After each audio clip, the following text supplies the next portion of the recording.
This video is about the first principle of Horus. His job is to restore the divine order, not to pretend it's somewhere else, to put who's actually Pharaoh in his place, and that's who he is. He is Pharaoh. He has to put himself in that place and get people to obey. It is a principle of good. The only way to be good is to obey. No one is good but God alone means nobody can truly be good unless they're obeying the true Spirit of God. And in that Spirit of God, in the divine order, they become one with good. Therefore, in a sense, they are good. But still, no one is good but that Spirit of God alone. Okay? So the flesh is not good. My skin, white, black, pink, whatever color, it's not good. Okay? The only thing that is good is the Spirit of God alone. All right, that's the principle of one. One is the A pointing up. So even if there was no God, it is a principle of good. He doesn't have to say, what if there's no God? Then my whole life is a waste. No, it's a matter of principle. The person who is righteous, the most righteous, as proven through martial arts, who comes most into the spirit of righteousness, there's righteousness. Just like people are sad, people get angry, people are calm.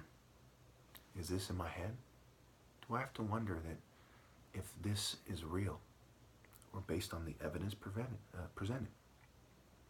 Do I know that I've just basically calmed down?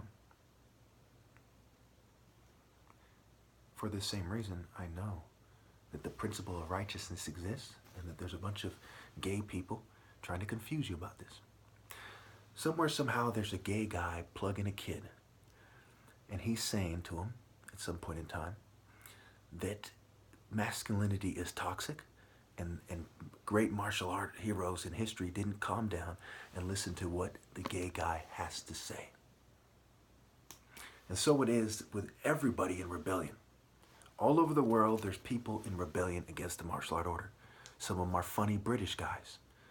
Some of them are weird Semites who still sell slaves to this day and yell at the top of their lungs that they're right about religion without having truth. Some of them are funny Rainbow Bright guys who never became straight. Okay, anything that makes them feel good, they think is their natural sexuality. There's a lot of strange people out there that are rebelling against this principle of one. It is a principle of good. Okay, if you are good, you are going to obey the divine order. Now, quickly speaking on Buddhism, Buddha, Bodhi, and Bodhi, right, are connected. I don't give a shit if the wordplay makes no sense at all. The idea is sound, okay? They're not going to admit that this guy who's not an Asian is the true representative of the principles of good, the greatest embodiment of good, the representative of God, the greatest embodiment of righteousness, because his body is different. Cult and cultivation, diet and deity. They're not going to admit that this black guy is the most spiritually powerful in the true direction, because they're looking for an Asian guy or a white Jew or someone who has made it in their best